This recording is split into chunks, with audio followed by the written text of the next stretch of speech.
Welcome back to the Culturally Distinct Podcast, guys. This is DJ KO. I'm glad you guys tuned back into the show. Hey, it's been a long week. Today, it's been a hot day. It's been a hot week. Hope you guys are hydrating out there. Hope you guys are drinking the proper fluids because I don't want you to fall out in this weather. You know what I'm saying? Shout out to the individuals that have been watching the show, the ones that's been hitting me up in the DMs, the ones that's been asking me certain questions about certain topics that, you know, I have no answers for, so I got to bring those particular persons on to do so. So I'm glad you guys tuned in. I'm glad you guys told a person to tell another person about the Culturally Distinct. You know, this is what we do for the culture. This is what we do for our people pushing the culture forward. And I appreciate you guys for tuning in. Today, guys, we have a special show for you guys today. I'm going to give you a small introduction, but, you know, you're going to do much better than me, but I'm going to try, right? So this individual, let's see. She's a registered nurse. Correct. Right? She's a mother. Correct. Most important, right? Mm-hmm. Mother. She's an author. She's a life coach. She's a personal trainer. Cancer survivor. A woman of God. Of course. Hey, woman of God. And she's also a podcast host for a major magazine. I would like everybody to welcome to the show Miss Holly Cotton. Hello. Thanks How you doing, man? for having me here. I'm great. Woke Awesome. up this morning, so I can't complain. Hey, that's what it is. Hey, look, you're not complaining about this heat. I'm complaining about this heat. No, that's when you live in the South, it's to be expected. So But 108 degrees. that's okay. Give me that over ice storms any day. That's true. That is true. And they're coming, right? Right. They're coming. So, Holly, before we get started, could you tell the people exactly where you're from? I'm from Houma, Louisiana. Oh, okay. From the and country. I've been here. Shout out Louisiana. Shout out Louisiana. Hey. All right. But I've been in Houston for about 17 years now. So Okay. technically, I've never moved back home. So once I left at 17, I was done. So you left what, right after high school? I went to LSU, and then after college, I moved to Washington D.C. for a few years. Okay. And then from there, I'm relocated to Houston. So I've Okay. been in Houston So since. you said something that you know, it kind of rubbed me wrong, but I'm gonna let you pass. You said the terms LSU. I don't know about that. I don't. But shout out to everybody that went to LSU. I love y'all too. You know what I'm saying? Okay, dope. So you left out of high school. So what? I'm pretty sure that you saw the whole change, the whole dynamic of Houston changing is dynamic because I've been here 10 years, and the last 5 years, it's been a totally different place. Right. All of my neighbors are from California. Nobody's from Texas. Nobody's from Yeah, Louisiana. it's definitely a city, a relocation city. There's basically a really huge, like, segregation of Houstonians Right. and then all of us that have come here. Like, so either you meet someone they're from, like, born and raised, they never left, or we all have, Migrated. exactly. Yeah. So in saying that, I know you have 1,000 titles, right? 1,001. How does a person manage all of those titles and continue to build? Oh, I forgot that she's also a CEO of Strong Squad. Right. Right? I'm sorry. Forgive me. That's Charge my it to my baby. head. Now my That's heart. okay. I was going to get to it. Oh, okay. I'm sorry. So we got CEOs in the building, boy. So how do you juggle all that stuff? You know, honestly, it's not easy, but the alternative is for it to not happen. Okay. So that's never going to be my outcome. Like, it's just, there's no excuse. Like, it's going to happen, and I'm going to make it happen. Okay. So I might be up till 1 o'clock, 2 o'clock in the mornings. I might be up at 5 or 6, couple hours of sleep, Right. whatever it takes, because I'm also, like you said, I also have a daytime job. I'm Right. a nurse manager. I'm a professor at a college. So, like, I had to get up this morning and go See, teach. I didn't even say that. You're a professor also. So look, let's take it back because you got 101 jobs, and we're gonna kind of walk through them, But so, what made you go into nursing first and foremost? Honestly, I've always kind of had like a nurturing spirit, and when I started off at school, I kind of went back and forth over like med school or what I wanted to do, and I'm the first generation college student, so my dad went to college, but no one else in my family, like I never knew anyone that went to college. So for me, figuring out the whole, how do you pick a major? How does it, all of that kind of stuff. Like, I did all of that on my own. So once I started, I was like, oh, this is way too much school for med school. Like, Right. I was studious, but not that studious. And so it just, when I decided to go for nursing, I looked into the program, and I was like, you know what, I might do this. And I met someone, and they actually had mentored me at that time, and they were talking about how important a trade is, and in comparison to just getting a degree in management or business or whatever. So I was like, oh, okay. So then I realized that nursing was a trade, and no Okay. matter where I go, I can always be a nurse. So that's kind of how I chose that path. And Okay. then made money. I know I'm always going to get a check. Right. If Well, everything- absolutely. If everything else falls apart, I know. You know what's funny though? A lot of women from Louisiana, and I don't know if this is like a thing, but a lot of women from Louisiana, they are nurses. Like I think study shows like the ages between the ages of 30, maybe 28 to maybe 40. They say like 45% of them are nurses. Well, I can tell you why, because Louisiana is the worst place to have a job. They Okay. they pay no money. Right. There is no opportunities. It's not like other major cities where you can network and become an entrepreneur. Like, it's very, very limited on what you can do. So again, like I said, nursing is a trade. I know Right. I can go to any hospital, wherever, and get a job. So it's almost like, what do I do? Sit here and go work some Walmart or Right. somewhere Yeah, like right. that, Yeah, or become a manager at a shoe store, or do I pick something that I can at least make a little bit of lucrative, career, and make a little bit of money, and go that route? So I can tell you that's probably why. Yeah, it is. 'Cause there ain't nothing to do in I love Louisiana. Louisiana. I love Louisiana. I love the people there. But at the same time, like you said, the opportunities it's rare that you have opportunities to come and do what Very, you do there. very limited. Very So limited. let's moving on to you becoming a life coach. Mm-hmm. So which one was first, life coach or personal training? So so basically, okay, so the way I'll give you my whole lineup. Okay. So been a nurse, nursing professor, all of that stuff. Then after I got diagnosed with cancer in 2012. So then almost 4 years ago now, I wrote my first book. And from there, it's kind of whenever I said that I basically figured out my purpose in life and the Okay. things that I was passionate about. So you can go on in life and be complacent with everything and just go to work, do whatever, but then all of a sudden something ignites a passion in you, and then you're like, oh, okay, well, actually, I kind of feel like this is where I should be. So after I wrote my first book and I started like promoting it, people were reaching out to me about talking about it and telling my story and doing all of this. And then from that, I was like, oh, okay. And then that's whenever I started my company, Strong Squad, because my book was called Strong More Than Muscles. Okay. So then I came up with Strong Squad, and then I started getting like all these people like believing in my company and believing in what I was doing. And so then after that, I just kept talking, and then I was like, oh, you know what? Well, anything I do, I like to be a professional about it. Right.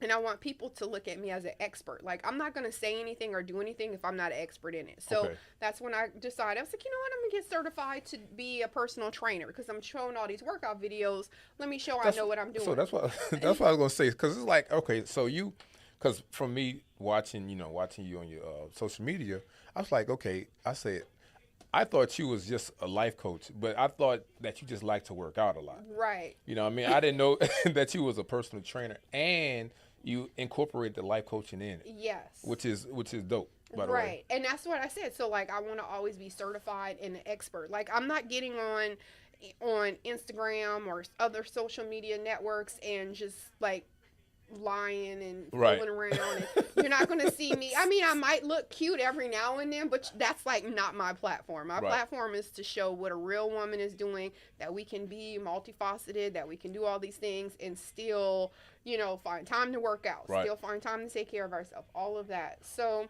yeah, so then I became a certified life coach, and then I just kept talking, and then Ebony reached out to me and asked me if I wanted to have a podcast show with them, Okay. and I was like, Wow. Yes. So hold on. So before we even get to Oh, that, okay, So now, I was going to ask you what made you decide to be a life coach? Because becoming a life coach, you become responsible for Right. people's emotion. You become responsible for people's ideals on how they look at life. So what made you want to do that? Because you're already a nurse. You're dealing with emotional trauma already, you know what I'm Right. saying? And then you you decide to say, okay, well, outside of my work hours, I'm still going to continue to work on people's emotions. Right. Well, like I said, I felt like I was giving people advice and I Okay. was talking about like, hey, this is my battle with being strong. This is my battle of doing this. And then, I just wanted people to be like, oh, okay, like kind of put some respect on my advice also. I'm Right. not just yapping to yap. Right. Like, so then I was like, you know what? I want to make sure that I'm certified so people know that one, I have the title, but two, I also know how to approach things differently. Okay. I also learned how to be very respectful of other people's feelings. I learned how to kind of say things a little bit differently than I normally would because Right. I'm very blunt. Yeah. So I'm like, you Yes. know what? That's a hot mess. I'm not doing that. So I Right, realized that right. people going through things in life it's not always the best approach. Right. So it was a learning experience. And like I said, now I have this knowledge about it. I feel like I'm able to talk to people, a little bit better. And also I'm like, and I'm certified. I'm Right. not just making crap up. Absolutely. So now fast forward. So now as a man, I ain't gonna say that we are the weaker vessels, okay? Shout out to my men out there. Hey brothers, hey, I got y'all. But you went through something that was like traumatic, right? Which was you had cancer. Right. So as a person from the outside looking in, if I deal with any type of tragedy or any type of stressor or anything that I can't control outside of my means, and I have all this other stuff going on, I'm going to like take myself out. Not take myself out like kill myself, but like it's like I'm gonna be so stressed out I can't do nothing else. Right. Right? How does a person go through that and still maintain their dignity, still maintain their sanity, and still stay strong for not just yourself, but your kids and your family and your friends? Right. Honestly, just like you said, there was no other option. I had 2 kids. They were looking at me, and even like I said in my book, that whenever you hear the word cancer, you immediately think of death. Okay. Like and it does. I mean, honestly, like us in life, if you hear someone got diagnosed with cancer, what's the first thing you're thinking? Like, oh Lord, they going to glory. They about to die.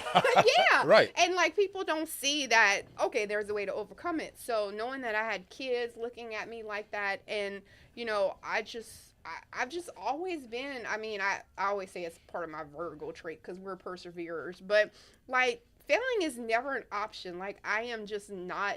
Like we will go head to head till there is no chance of me winning. So Right. that's kind of how I looked at cancer as well. Like there's no other option. But I don't want you to relive the moment when you found out. All right, I don't want because it might trigger something. I've told the story so many times. Okay, it really okay, does. so good, perfect. But when you found that out, right? And how old were you? 36. 36. When you found that out at 36, like what was the very first thing that went through your head? The very first thing.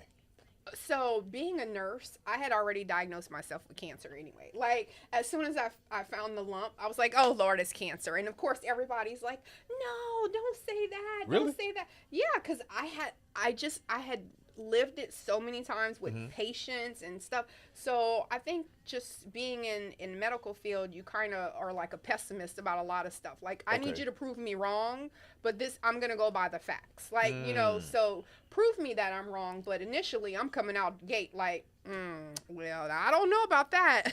So Right. it was the same thing.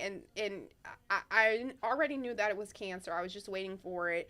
And then once they told me that like I had cancer, I mean, my thought was that, okay, what is my outcome going to be? Am I Right. going to die? Is this going to be it? Like, what am I going to do? I had so many things going on in life. Absolutely. So I'm Yeah. like, what does this mean for work? What does this mean for my job, marriage? Like, it was a whole lot of stuff. So, I basically had like a million thoughts at one time. Like, Right.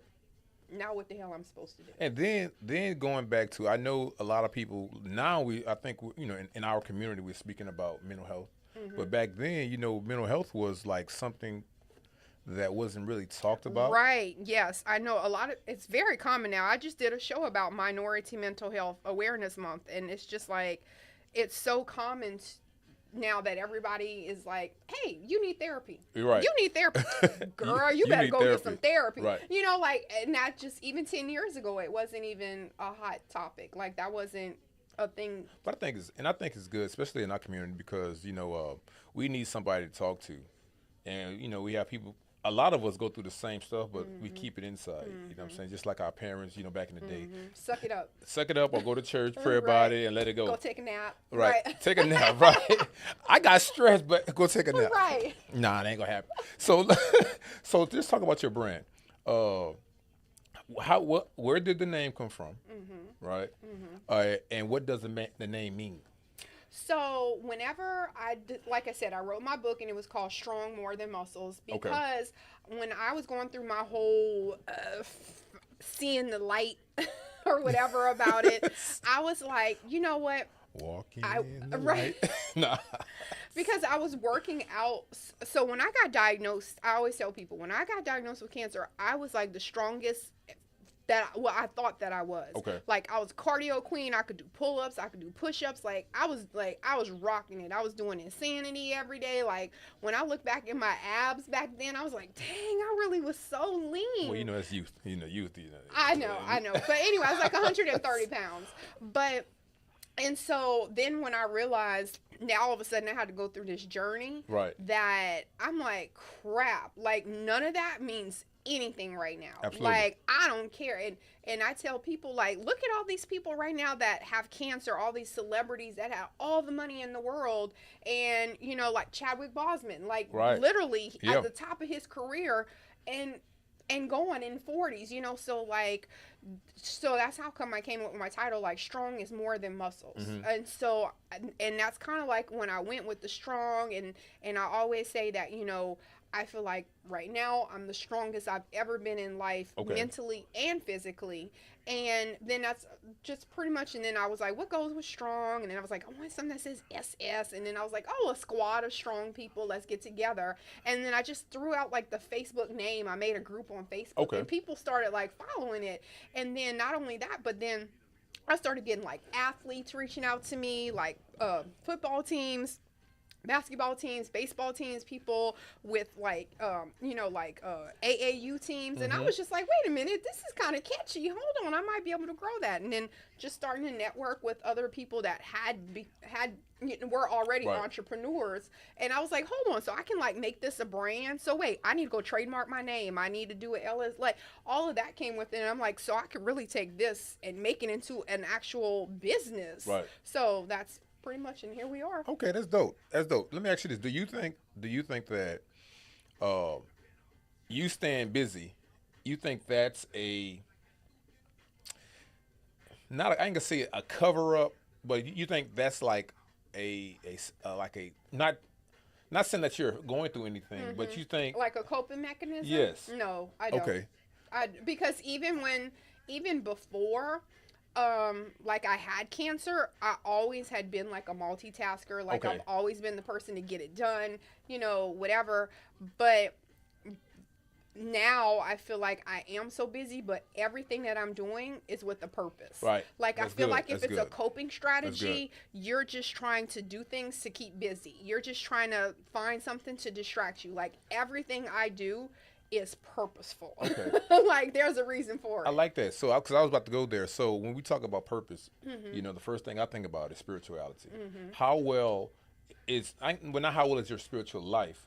How does spirituality play a role in your life when you're doing everything? Okay, so honestly, I'm not saying I don't love my Jesus. Okay. Because I do, and I've seen some shows that you had before, and I find like a lot of women are very Jesus oriented, Christian, whatever. And I love my Jesus. Right. But at the same time, I also have, I guess because of being in education, I've gotten, and also not even that, but just being like a world traveler. Okay. And seeing all these older cultures, these older religions, just how people are doing, things way before Christianity came in. And it does make me not necessarily say, I'm going to put all my faith in Jesus. So I'm hoping at the end of the day, I got you. I'll go to the right place whenever we cease to exist. But so I think for me, spirituality is more about energy and vibes. Okay.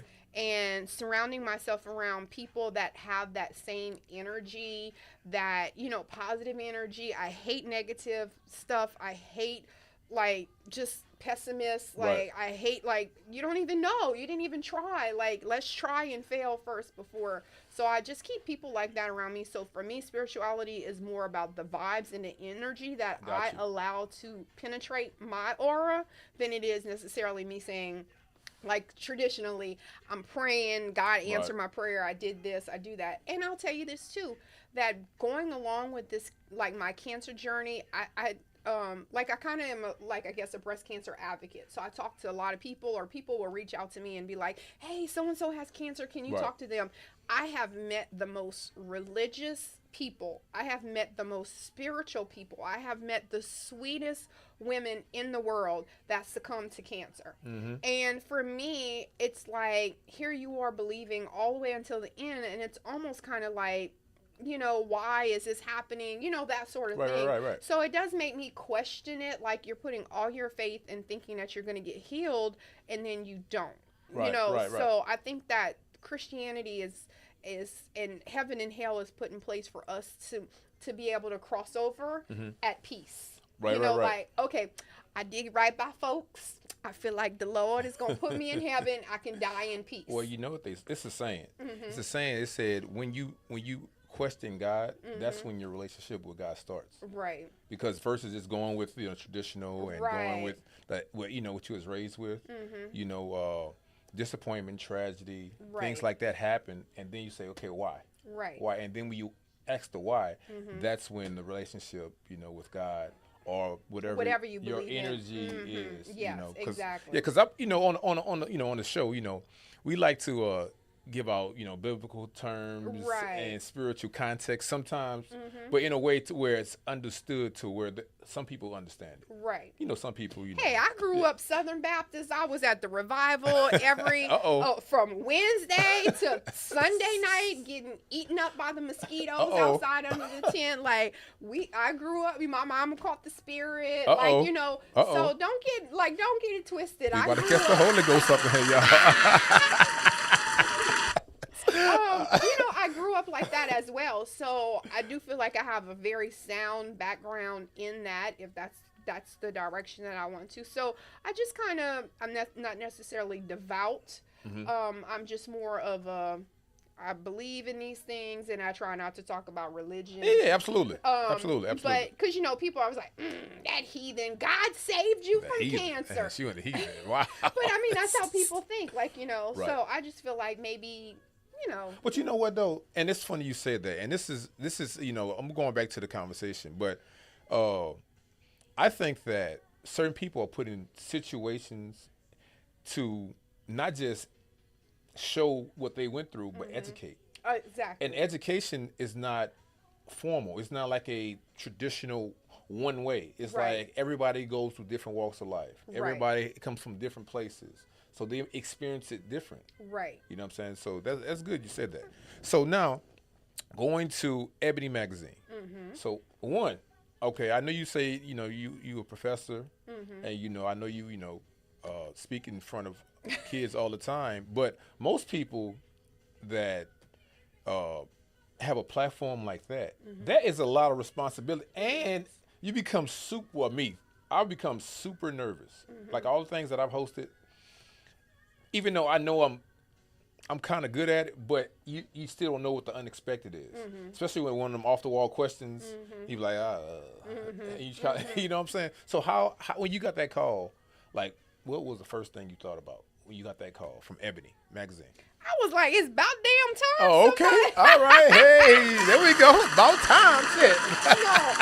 No, I'm just joking. No, honestly, so whenever the guy, he's a VP of marketing at Ebony, and then he reached out and he was like, hey, we're launching, Ebony wants to go into digital, like, so we're going to do a podcast network, and, I put you in front of a table, and I showed like some of the videos that you had posted on like your Instagram and your Facebook, and everyone was really interested. Like, would you be interested in a podcast show? And I was like, yes. And I was like what? And they were like just, I don't know, just do whatever you want to do, Oh, like wow. health and fitness, like whatever Really? you do. Yeah. And they were like, whatever you're expert on, kind of do. So that's when I thought about it, and I was like, okay. I was like, well, I do a lot of fitness stuff, but I also want to go beyond the fit, and that's the name of my show, Beyond the Fit. Yeah. And so we do a whole bunch of other stuff, like we talk about everything: financial literacy, mental health. We've done, women's health, men's sexual health, Okay. like just tons of stuff. I do like a dream catcher episode where Okay. people who are doing things and they're defining their purpose, because I think that's part of being overall well too. Are you living your purpose? Because Right. if you're doing something you hate, I got bad news. That's not healthy. Right. You going to work every day and you hate your job. That's not it. Right. So so that's Yeah, we had a discussion about that yesterday. Me and some of my team, and we was talking about that purpose versus just quitting. Right. And I was kind of opposed to it to a degree, because I was like, I think that if you have a 9 to 5, I think you should use that 9 to 5 as an investor Oh, definitely. to invest into your business versus Right. just all out quitting. And now you're like, okay, well, the money didn't come in this month and you're struggling now, you know what I mean? But some people don't know that strategy like that. Oh, I definitely. Yeah. And that's why I keep all my other jobs. Like I said, I work. I'm a manager for nursing, an insurance company. I'm also a professor, so I'm gonna get some checks. Like, How you do all that, though? So, look, hold up. So, look, I'm going to ask you this, because I'm pretty sure somebody's going to ask the same question. Like, how does he do all this and still keep a man? it's just called pimping. You gotta be with people that understand. And I think you also, like I always say, like anyone that I affiliate with, whether it be a male or a female, they have to be parallel to me. Okay, And okay. where I am in life. Like, I need you to also. What you mean? What you mean by parallel? I'm gonna say so. Okay. I need you once. You have to have the same hustler mentality as me. Okay. So we parallel there. You have to be a parent because I'm a parent, and if my kids call, you need to know I'm out because it's my kids. I need you to have, like I have all these things, and of course I want someone to be able to expose me to things too, and I don't mind exposing to people, but you cannot have two opposite personalities. Like that's how it was with my ex in my marriage. Like we were just total opposites, and at Okay. first it was cute, but then when I started growing into the adult person that I am, he wanted me to still be the same person. Right. And you have to be able to grow together or you grow apart. So now with us being midlife, like you already better have grown. Like them first 20 years of life, Right. you supposed to be meeting me at this growth level now. So Yeah. what's your growth, and then what are we bringing together? So Yeah, because evolution is a big thing. A lot of people don't realize that evolution is something that happens in everything in life that has Right. that's living. And growing, like you said, you're just gonna go in one direction. You're gonna grow in a Right. positive way, or you're gonna grow in a negative way. Right. But And you can't stay the same, and that's the thing. Like people, like it just drives me bonkers when people are still doing the same thing, and I can't do it. Like I'm like I'm start suffocating. And that's why I travel so much, because when I'm like, if I can't, I need a break. So that's my way. I take 2 days. I don't do nothing. I don't Okay. answer emails. I don't do anything. And I'm some city or some beach or something going on, and that's what I do. So I do my 2 days. Kids, see y'all later. Right. I'm out.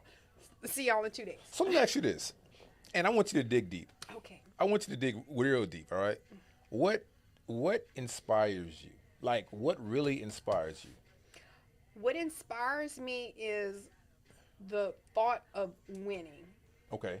And like, I don't care what it is, but I feel, and I had a conversation with one of my friends the other day, and I was telling him about this opportunity that I had, and what was coming up with, with the show and all of that, and he said, nah, he was like, nah, he was like, that's a dot on the big picture. Yeah. So we dreaming big. And I was just like, see, this is what I'm saying about vibes. Like, you have to have people in your proximity that are like, oh no, that's too small.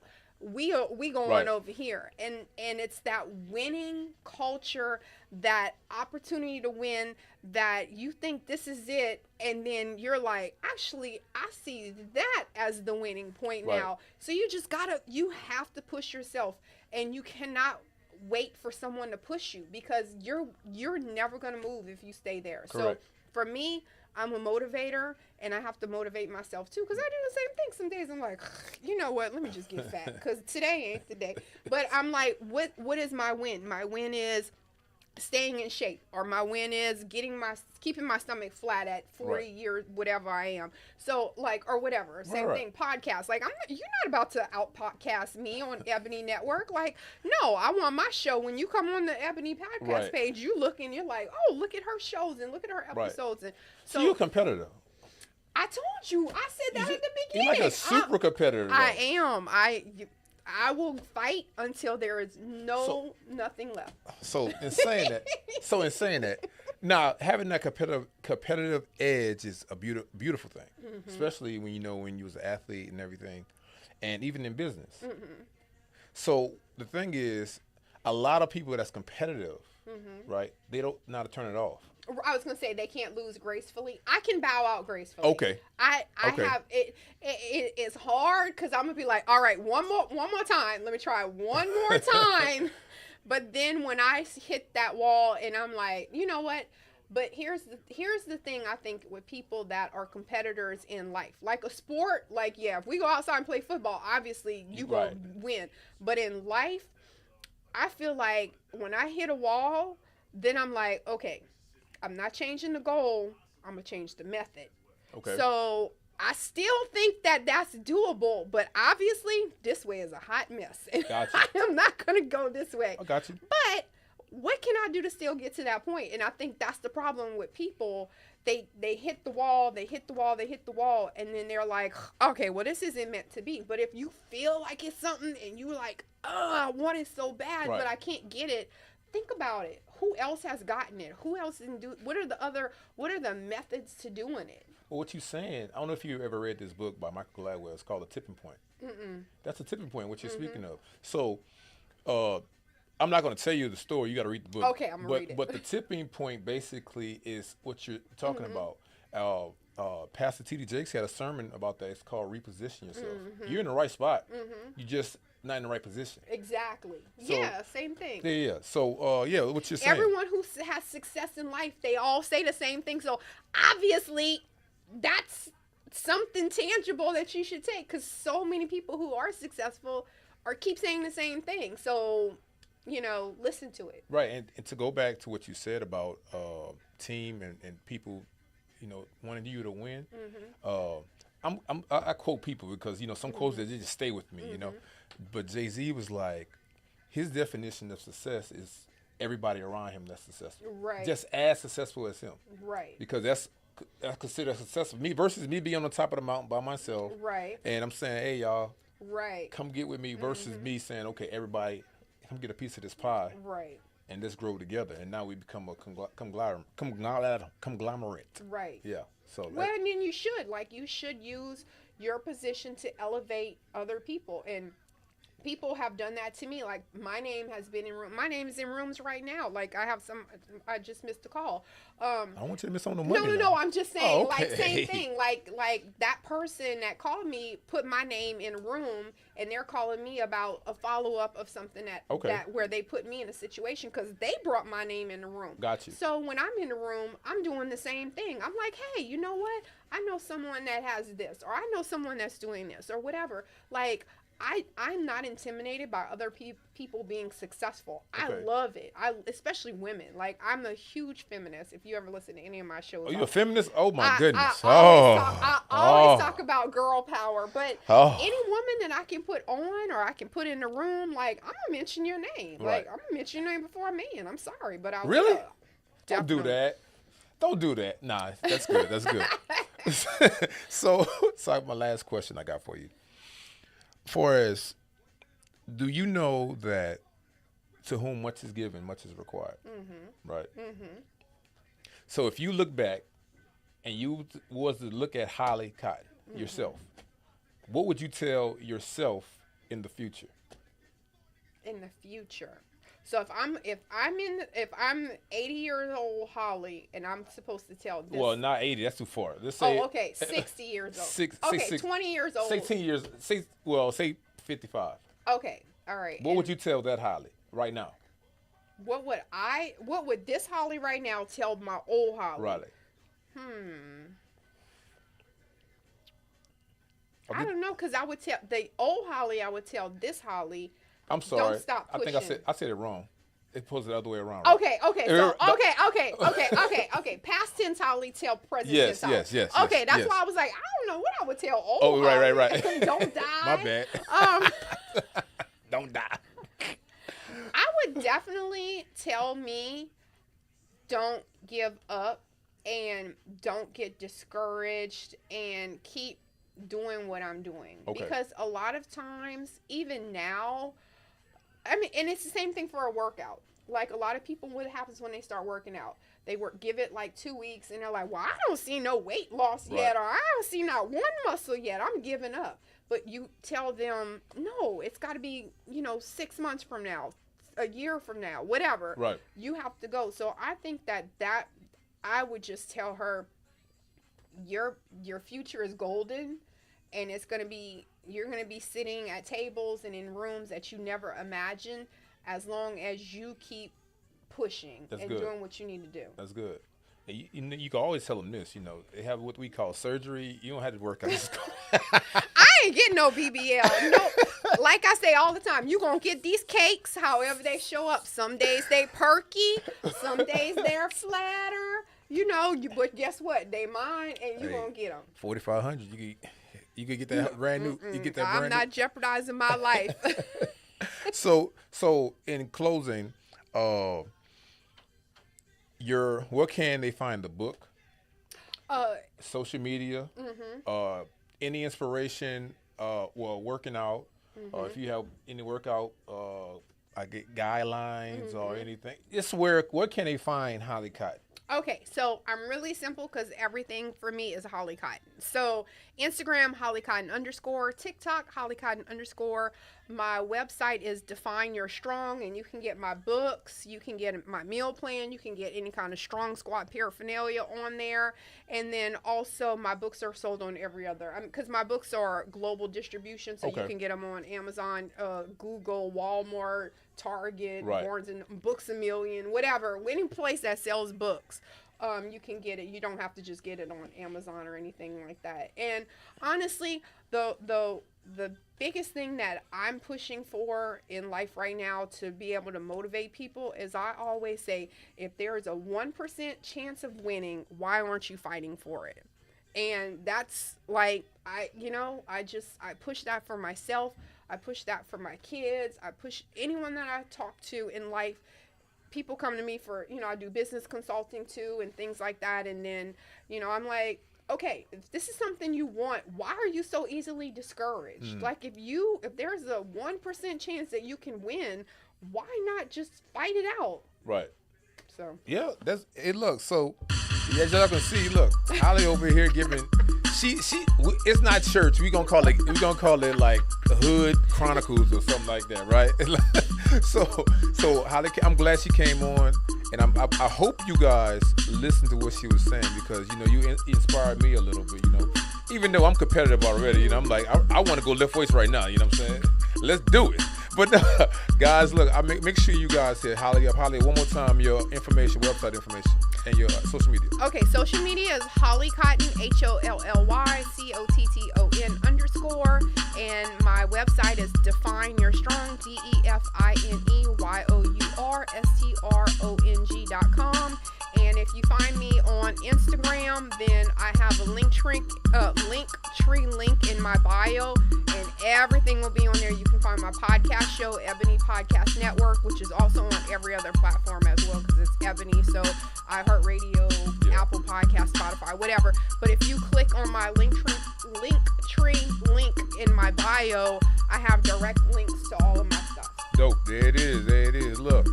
Make sure if y'all see her out in the Houston streets, ask her for an autograph first and ask her to do see how many push-ups she can do at the same time. So guys, look, I appreciate you guys for tuning in. This is DJ KO. Hey, look, I love you guys. Make sure you tell a friend to tell a friend. You already know where we are. We're on every outlet. Just Google. We everywhere. You already know what it is. So I love you guys.